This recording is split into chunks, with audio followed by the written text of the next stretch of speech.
ದೊಡ್ಡ ಕಲಾವಿದರೆಲ್ಲ ಹ್ಮ್. ಯಾರು ಸಿಗ್ತಾರ ಆ ಟೈಪ್ ಮಾಡ್ತಾ ಇದ್ರು ಧಾರೇಶ್ ಅವರು. ಆತರ. ಯಾಜಿಯವರು ಸಿಕ್ಕಿದ್ರೆ ಯಾಜಿಯವರು, ಸುಬ್ರಹ್ಮಣ್ಯ ಚಿಟ್ಟಾಣಿ ಒಂದೊಂದ್ ದಿವಸಕ್ಕೆ ಹಾ ಕೊಂಡದುಕೊಳ್ಳೋರು ಇದ್ರೆ ಕೊಂಡದುಕೊಳ್ಳೋರು ಮೂರ್ನಾಲ್ಕು ಆಟಗಳಿಗೆ ಒಬ್ರಿಗೆ ಹೇಳೋದು. ಇದೇ ಸುಧೀರ್ ಉಪ್ಪೂರು ಹ್ಮ್.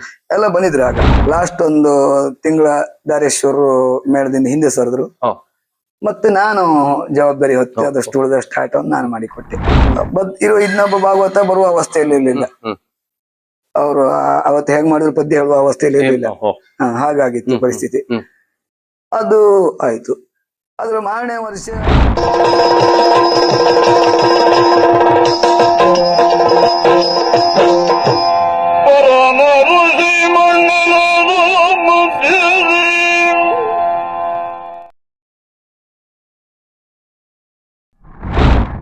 ಆತ್ಮೀಯ ವೀಕ್ಷಕರಿಗೆ ಭಾವಸ್ಪಂದನ ಕಾರ್ಯಕ್ರಮಕ್ಕೆ ಪ್ರೀತಿಯ ಸ್ವಾಗತ.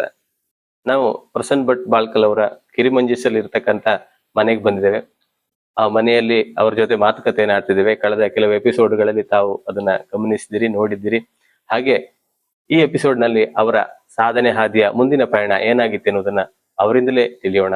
ಹಾಗೆ ಅವರಿಗೆ ನಿಮ್ಮೆಲ್ಲರ ಪರವಾಗಿ ಪ್ರೀತಿಯ ಸ್ವಾಗತವನ್ನು ಕೊಡೋಣ. ಸರ್, ನಿಮಗೆ ಪ್ರೀತಿಯ ಸ್ವಾಗತ ಸರ್. ನಮಸ್ಕಾರ. ನಮಸ್ತೆ ಸರ್. ಸರ್, ತಾವು ಈ ಹಲವಾರು ಮೇಳಗಳಲ್ಲಿ ತಿರುಗಾಡಿ ಕೊನೆಗೆ ಅಂದ್ರೆ ನೀವು ಒಂದು ಮೇಳಕ್ಕೆ ಸೇರ್ತೀರಿ. ನೀಲಾವರ ಮೇಳ. ಹಾಜಿರಿ ಅಶೋಕ್ ಶೆಟ್ಟಿ ಅವರು ಹಾಜಿರಿ ಮೇಳದ ಯಜಮಾನರು, ಅವರು ಮಾಡಿದಂತ ಮೇಳ. ಅದರ ಬಗ್ಗೆ ತಿಳಿಸಿ ಸರ್, ಅದರ ಪಯಣ ಅಂತ.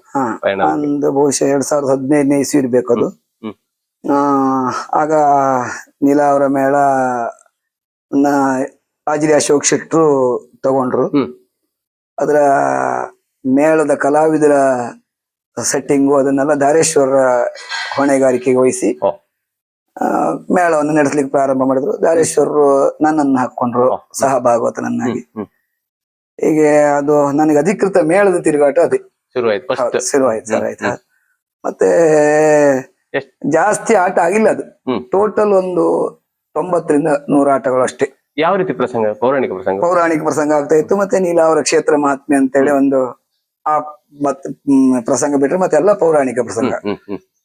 ಮತ್ತೆ ನಾವು ಹೆಮ್ಮೇಳದವರು ಅಧಿಕೃತವಾಗಿತ್ತು. ನಾನು ಧಾರೇಶ್ವರರು ಎಲ್ಲ ಕಾಯಂ. ಈ ಮುಮ್ಮೇಳದಲ್ಲಿ ಸ್ವಲ್ಪ ದೊಡ್ಡ ದೊಡ್ಡ ಕಲಾವಿದರು, ಸಣ್ಣ ಕಲಾವಿದರೆಲ್ಲ ಸಾಧಾರಣ ಇದ್ರು. ದೊಡ್ಡ ಕಲಾವಿದರೆಲ್ಲ ಯಾರು ಸಿಗ್ತಾರ ಆ ಟೈಪ್ ಮಾಡ್ತಾ ಇದ್ರು ಧಾರೇಶ್ವರ. ಯಾಜಿಯವರು ಸಿಕ್ಕಿದ್ರೆ ಯಾಜಿಯವರು, ಸುಬ್ರಹ್ಮಣ್ಯ ಚಿಟ್ಟಾಣಿ ಹಾ ಕೊಂಡದುಕೊಳ್ಳೋರು ಇದ್ರೆ ಕೊಂಡದುಕೊಳ್ಳೋರು. ಮೂರ್ನಾಲ್ಕು ಆಟಗಳಿಗೆ ಒಬ್ರಿಗೆ ಹೇಳೋದು. ಇದೇ ಸುಧೀರ್ ಉಪ್ಪೂರು ಎಲ್ಲ ಬಂದಿದ್ರು. ಆಗ ಹಳ್ಳಾಡಿಯವರು ಇದ್ರು ಕೆಲವು ಆಟಗಳಿಗೆ, ಹೆಚ್ಚಿನ ಆಟ ಜಯರಾಮ್ ಶೆಟ್ಟಿ, ರಮೇಶ್ ಭಂಡಾರಿ ಅವರು ಇದ್ರು. ಹೀಗೆಲ್ಲ ಆಗ್ತಾ ಇತ್ತು ಅದಾಟ. ಅದು ಜಾಸ್ತಿ ಆಟ ಆಗ್ಲಿಲ್ಲ, ಏನೊಂದು 90-100 ಒಳಗೆ ಆಟ.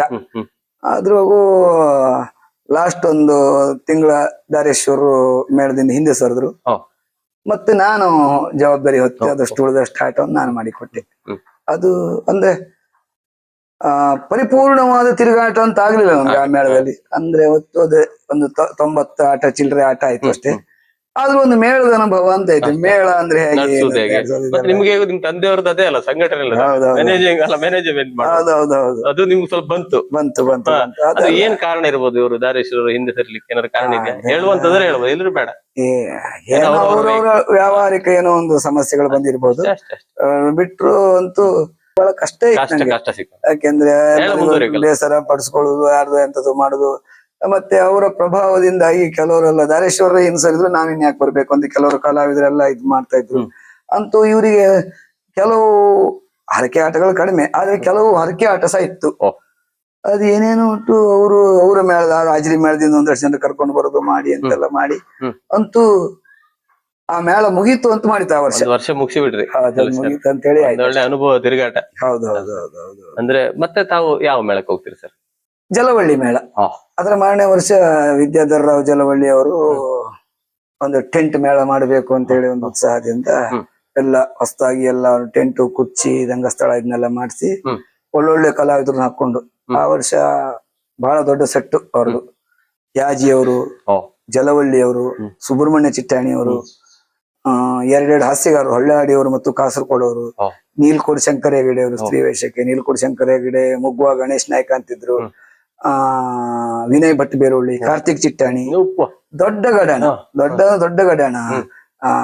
ಮೇಳ ಅಂದ್ರೆ ಗಜಗಟ್ಟಿ ಮೇಳ. ಹಿಲ್ಲೂರು ರಾಮಕೃಷ್ಣ ಹೆಗಡೆ ಮತ್ತೆ ನಾನು ಮತ್ತೆ ಚಂದ್ರಕಾಂತ್ ಮೂಡುಬೆಳ್ಳೆ, ಮೂರ್ ಜನ ಭಾಗವತರು.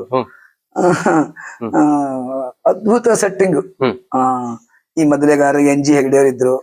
ಮತ್ತೆ ಬೋಳಗರೆ ಗಜಾನನ್ ಭಂಡಾರಿ ಅಂತ ಅವರಿದ್ರು, ಗಣೇಶ್ ಕಾಮ್ಕರ್ ಅಂತ ಚಂಡೆಗಿದ್ರು. ಹೀಗೆ ನಮ್ದು ಆವಾಗ ಜಬರ್ದಸ್ತ್ ಸೆಟ್ಟು. ಆ ಆಟದಲ್ಲಿ ನಮ್ದು ಒಂದು ಆ ವರ್ಷ ಅಗ್ನಿ ವರ್ಷ ಅಂತೇಳಿ ಮೊಗೆಬೆಟ್ಟು ಪ್ರಸಾದ ವಿರಚಿತ ಒಂದು ಪ್ರಸಂಗ ಇಟ್ಕೊಂಡು ಹೊರಟು. ಆ ಪ್ರಸಂಗವು ಬಹಳ ಒಂದು ಚೆನ್ನಾಗಿತ್ತು. ಅದು ಒಳ್ಳೆ ಜನಪ್ರಿಯತೆಯನ್ನು ಗಳಿಸ್ತು, ಅಪಾರ ಜನಪ್ರಿಯತೆಯನ್ನು ಗಳಿಸ್ತದು. ಅದು ಆಯ್ತು. ಅದನ್ನ ಮಾರನೇ ವರ್ಷ ಆಟ ವರ್ಷ ಹೆಚ್ಚು ಕಡಿಮೆ ಒಂದು 160-170 ಆಟದ ಮೇಲೆ ಆಯ್ತು. ಅದ್ರ ನಂತರ ಅದ್ರ ಮಾರನೇ ವರ್ಷ ಮತ್ತೆ ಪುನಃ ಮಾಡಿದ್ರು. ಆ ವರ್ಷ ಅವರಿಗೆಲ್ಲ ಸ್ವಲ್ಪ ಆಟಗಳು ಕೊರತೆ ಆಯ್ತು, ಸ್ವಲ್ಪ ಕಷ್ಟ ನಷ್ಟವನ್ನು ಅನುಭವಿಸಿದ್ರು. ಹಾಗೆ 2 ವರ್ಷಕ್ಕೆ ಆ ಮೇಳವನ್ನು ನಿಲ್ಸಿದ್ರು. ಆದ್ರೆ ಆದಷ್ಟು ಆಟಗಳು ಅವಾಗೆಲ್ಲ ಒಳ್ಳೆ ಎಲ್ಲ ಸೂಪರ್ ಹಿಟ್ಗಳು ಆಟಗಳೆಲ್ಲ ಪೌರಾಣಿಕ ಪ್ರಸಂಗ ಆದ್ರೂ ಹಾಗೆ ಚೆನ್ನಾಗಿ ಆಗ್ತಿತ್ತು, ಸೆಟ್ ಹಾಗೆ ಇತ್ತು. ಅದು 2 ವರ್ಷ ನನಗೆ ಅಧಿಕೃತವಾಗಿ ಒಳ್ಳೆ ಮೇಳದ ತಿರುಗಾಟದ ಅನುಭವ ಕರೆಕ್ಟ್ ಆಯ್ತು. ಅದ್ರ ಮಾರನೇ ವರ್ಷ ಪೆರಡೂರು ಮೇಳಕ್ಕೆ ಆಹ್ವಾನ ಬಂತು. ಪೆರಡೂರು ಮೇಳದ್ದು ಮುಂದಿನ ಎಪಿಸೋಡ್ ಮಾತಾಡೋಣ ಸರ್. ಸರಿ. ಹಾಗೆ ತಮಗೆ ಈ ಅನುಭವ ಅಲ್ಲ ಸರ್, ಈ ಒಂದು ನೀಲಾವರ ಮೇಳದ ಒಂದು ಅನುಭವ ಬೇರೆ, ಇಲ್ಲಿ ಒಂದು ಹೊಸ ಅನುಭವ. ಈಗ ಬಹಳಷ್ಟು ಕಲಾವಿದರು ನಿಮ್ಮ ಎಲ್ಲರೂ ಒಂದು ದೊಡ್ಡ ಬಳಗ. ರಾಜ್ಯದಲ್ಲಿ ಈ ಬದಲಿಗೆ ಹೋಗುವ ಮೇಳಗಳಲ್ಲಿ ಈ ಅವರ ಮೇಳದ ಅಧಿಕೃತ ಭಾಗವತರು ರಜೆ ಮಾಡಿ ಕೈ ಕೊಟ್ಟು ಮತ್ತೊಬ್ರು ಅಲ್ಲ, ನಾನು ರಾತ್ರಿ 10 ಗಂಟೆಯಿಂದ ಬೆಳಿಗ್ಗೆ 6 ಗಂಟೆವರೆಗೆ ಪದ್ಯ ಹೇಳಿದ್ದೆಲ್ಲ ಉಂಟು. ಒಬ್ರೆ 3 ದಿವಸ ಆ ದಾಖಲೆ ಉಂಟು. ಯಾವ ಮೇಳದಲ್ಲಿ ಸರ್?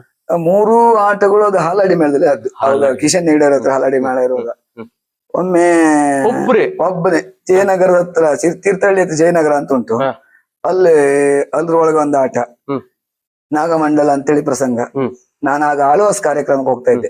ಆಳ್ವಾಸು ನುಡಿಸಿರಿ ಕಾರ್ಯಕ್ರಮದಲ್ಲಿ ಒಂದು ಚಂದಭಾಮ ಅಂತ ಒಂದು 20 ನಿಮಿಷದ ಒಂದು 15-20 ನಿಮಿಷದ ಒಂದು ಪದ್ಯ ಇದೆ, ಯಕ್ಷಗಾನ ಹಾಡು ನೃತ್ಯ. ಅದಕ್ಕೆ ನಂದೇ ಸೆಟ್ಟಿಂಗ್ ಆಗಿತ್ತು. ನಾನು ಹೋಗ್ತಿದ್ದೆ. ಅವತ್ತು ತೀರ್ಥಹಳ್ಳಿಯಲ್ಲಿ ಕಾರ್ಯಕ್ರಮ ಮುಗಿಸಿ ನಾನು ಬೇರೆ ಒಬ್ರದ್ದು ಬಾಡಿಗೆ ಗಾಡಿ ಮಾಡ್ಕೊಂಡು ಬಂದಿದ್ದೇನೆ. ಇಲ್ಲಿ ಬರುವಾಗ ಯಾರು ಇಲ್ಲ ಭಾಗವತ್. 10 ಗಂಟೆಗೆ 5 ನಿಮಿಷಕ್ಕೆ ಇರುವಾಗ ರಂಗಸ್ಥಳಕ್ಕೆ ಹೋಗಿದ್ದೆ. 6:15 ನಾನು ಒಬ್ಬನೇ ಬೆಳಗ್ವರೆಗೂ ಯಾರು ಇಲ್ಲ. ಇನ್ನೊಬ್ಬ ಭಾಗವತ ಬರುವ ಅವಸ್ಥೆಯಲ್ಲಿ ಇರ್ಲಿಲ್ಲ. ಅವರು ಅವತ್ತು ಹೇಗ್ ಮಾಡಿದ್ರು ಪದ್ಯ ಹೇಳುವ ಅವಸ್ಥೆಯಲ್ಲಿ ಇರ್ಲಿಲ್ಲ. ಹಾಗಾಗಿತ್ತು ಪರಿಸ್ಥಿತಿ. ಅದು ಆಯ್ತು. ಅದ್ರ ಮಾರನೇ ವರ್ಷ ಧರ್ಮಸ್ಥಳದ ಹತ್ರ ಹಿಂದೆ ಯಾವ್ದದು ನೆಲ್ಲಿಕಾರ ಯಾವ್ದೊಂದು ಊರು, ಅಲ್ಲಿ ಸಹ ಹಾಗೆ ಅಲ್ಲಿ ಶ್ರೀದೇವಿ ಬನಶಂಕರಿ ಪ್ರಸಂಗ. ಅಲ್ಲಿ ಹಾಗೆ ಒಬ್ರು ಭಾಗವತರು ರಜೆ, ಅವ್ರ ಬದ್ಲಿ ನಾನು ಒದ್ದು ಹಾಲಾಡಿ ಮೇಳ. ಇನ್ನೊಬ್ರು ಭಾಗವತರು ಬರ್ತೆ ಅಂತ ಹೇಳಿದವ್ರು ಬರ್ಲೇ ಇಲ್ಲ. 10 ಗಂಟೆ ಮತ್ತೆ ಪುನಃ 10 ಗಂಟೆಯಿಂದ ಬೆಳಗ್ಗೆವರೆಗೆ ಒಬ್ಬನೇ ಒಬ್ಬರೇ. ಅದ್ರ ಮಾರನೇ ದಿವಸ ಅಲ್ಲಿ ಆಟದ ಮರು ದಿವಸ ನಾನು ಬಂದಿದ್ದೇನೆ. ಹಾಲಾಡಿ ಹತ್ರ ಆಟ. ಅವ ಬಂದ್ರು, ಇಲ್ಲ ನೀನು ಯಜಮಾನರದ್ದು ಮತ್ತೆ ಆಡಳಿತ ಮಂಡಳಿದೆಲ್ಲ ಒಪ್ಪಿಗೆ ಪತ್ರ ತಗೊಂಡು ಬರ್ದೆ, ನೀನು ಪದ್ಯ ಹೇಳಲಿಕ್ಕೆ ಇಲ್ಲ ಅಂತ ಹೇಳಿ ಇವರು ಅವನನ್ನ ಹೆದರಿಸಿ ಕಳ್ಸಿದ್ರು. ಪರಿಣಾಮ ಅನುಭವಿಸಿದ್ ನಾನು. ಅವತ್ತು ರಾತ್ರಿ ಬೆಳಗುರಿ ನಾನು ಬೇಡ ಇಲ್ಲ. ಹಾಗೆ 3 ಆಟದಲ್ಲಿ ರಾತ್ರಿ ಬೆಳಗೋರಿಗೆ ಒಬ್ಬನೇ ಪದ್ಯ ಹೇಳಿದ್ದೇನೆ. ಹಾಗೆ ಜಲವಳ್ಳಿ ಮೇಳದಲ್ಲೂ ಹೇಳಿದ್ದೇನೆ. ಹಿಲ್ಲೂರು ಆಕಸ್ಮಿಕ ರಜೆ ಇದ್ದಾಗ ಎಲ್ಲ 2-3 ದಿವಸ 3-4 ದಿವಸ ನಾನೇ ಒಂದು 10 ಕಾಲಿಗೆ ಸ್ಟಾರ್ಟ್ ಮಾಡಿದ. ಬೆಳಗ್ವರೆಗೆ ಒಬ್ಬನೇ ಹೇಳಿದ್ರು. ಮಾರನೇ ವರ್ಷ ಮೂಡುಬೆಳ್ಳೆ ಇರ್ಲಿಲ್ಲ, ನಾವು ಇಬ್ಬರೇ ಇದ್ದಿತ್ತು. ಹೌದೌದು. ಹಾಗೆ ಸಮಸ್ಯೆ ಎಲ್ಲ ಆಗಿದೆ. ಅಂತೂ ಒಂದು ಬೆಳಗಿನ ಜಾವದವರೆಗೆ ಮಾಡಿ ಎಷ್ಟೋ ದಿವಸ ಆಗಿದೆ. ವಿಷಯ ಇಲ್ಲ, ಅನಿವಾರ್ಯ ಅಲ್ಲ ಅಂತ ಅನಿವಾರ್ಯತೆ ಭಾಗವತ ಅದನಿಗೆ ಬರ್ತದೆ. ಇದು ನಾನು ಈ ಅಧಿಕೃತ ಮೇಳಕ್ಕೆ ಹೋಗದೇ ಇದ್ದಾಗೆ ಆ ರೀತಿಯ ಅವಸ್ಥೆಗಳನ್ನ ಅನುಭವಿಸಿದ್ದೇನೆ ಅಂತ ಹೇಳುದು. ಮೇಳಕ್ಕೆ ಹೋಗದಿರುವಾಗಲೇ ಅದಕ್ಕೆ ನೀವು ಗೆಸ್ಟ್ ಆಗಿ ಹೋಗೋಗ್ಲಿ. ಗೆಸ್ಟ್ ಆಗಿ ಈಗ ಬೇರೆಯವರಾದ್ರೆ ಇಲ್ಲ ನನ್ಗೆ ಆಗುದಿಲ್ಲ ಮರೆ, ಇಷ್ಟೇ 1:15 ಎತ್ಕೊಂಡು ಬರ್ಬೋದು. ಯಕ್ಷಗಾನ ಮುಖ್ಯ. ಯಕ್ಷಗಾನ ನೀವು ಪ್ರೀತಿಸ್ತೀರಿ, ಮತ್ತೆ ಒಂದು ಸಂಸ್ಥೆ ಕಾರ್ಯಕ್ರಮ ಅವರಿಗೊಂದು ಆಗ್ಬೇಕಲ್ಲ, ಮರ್ಯಾದೆ ಉಳಿಸ್ಬೇಕಲ್ಲ. ಹಾಗೆ ಸರ್, ಒಂದು ಬಹಳ ಉತ್ತಮವಾದಂತ ವಿಷಯ ಅಂತ ತಿಳಿಸಿದಿರಿ. ಬಹಳಷ್ಟು 1-2 ಮೇಳಗಳಲ್ಲಿ ಅಧಿಕೃತವಾಗಿ ಮತ್ತೆ ಹಲವು 1-2 ಮೇಳಗಳಲ್ಲಿ ಅದರ ಮಧ್ಯೆ ಕೂಡ ಹೋಗಿ ಭಾಗವಹಿಸಿದಿರಿ. ಹಾಗೆ ತಮ್ಮ ಈ ಮುಂದಿನ ಪಯಣವನ್ನ ಮುಂದಿನ ಎಪಿಸೋಡ್ ಅಲ್ಲಿ ಮಾತನಾಡೋಣ ಸರ್. ನಿಮಗೆ ನಮ್ಮ ವೀಕ್ಷಕರ ಪರವಾಗಿ, ನಮ್ಮ ಚಾನೆಲ್ ಪರವಾಗಿ ಪ್ರೀತಿಯ ಧನ್ಯವಾದಗಳು. Thank you. ನಮಸ್ಕಾರ. Thank you. ಆತ್ಮೀಯ ವೀಕ್ಷಕರೇ, ಇದಾಗಿತ್ತು ಅವರ ನೀಲಾವರ ಮೇಳ ಮತ್ತು ಜಲವಳ್ಳಿ ಅವರ ಮೇಳ, ಆ ಮೇಳಗಳ ತಿರುಗಾಟ ಮತ್ತೆ ಅದರ ಮಧ್ಯೆ ಕೆಲವು ಕಡೆ ಬದಲಿ ಭಾಗವತರಾಗಿ ಹೋಗಿ ಅವರು ಮಾಡಿದಂತ ಅಂದ್ರೆ ಸೇವೆ, ಯಕ್ಷಗಾನ ಸೇವೆ ಬಗ್ಗೆ ತಿಳಿಸಿದ್ದಾರೆ. ಹಾಗೆ ಮುಂದಿನ ಎಪಿಸೋಡ್ ಅಲ್ಲಿ ಅವರ ಮುಂದಿನ ಹೆಜ್ಜೆ ಏನಾಗಿತ್ತು ಅನ್ನೋದನ್ನ ನಿಮ್ಗೆ ತಿಳಿಸ್ಲಿಕ್ಕಿದ್ದೇವೆ. ವೀಕ್ಷಿಸಿದ ತಮ್ಗೆಲ್ಲರಿಗೂ ಪ್ರೀತಿಯ ಧನ್ಯವಾದ ತಿಳಿಸುತ್ತಾ ಮುಂದಿನ ಎಪಿಸೋಡ್ ಅಲ್ಲಿ ಮತ್ತೆ ನಿಮ್ಮ ಭೇಟಿ ಆಗ್ತೇವೆ. ಎಲ್ಲರಿಗೂ ನಮಸ್ಕಾರ.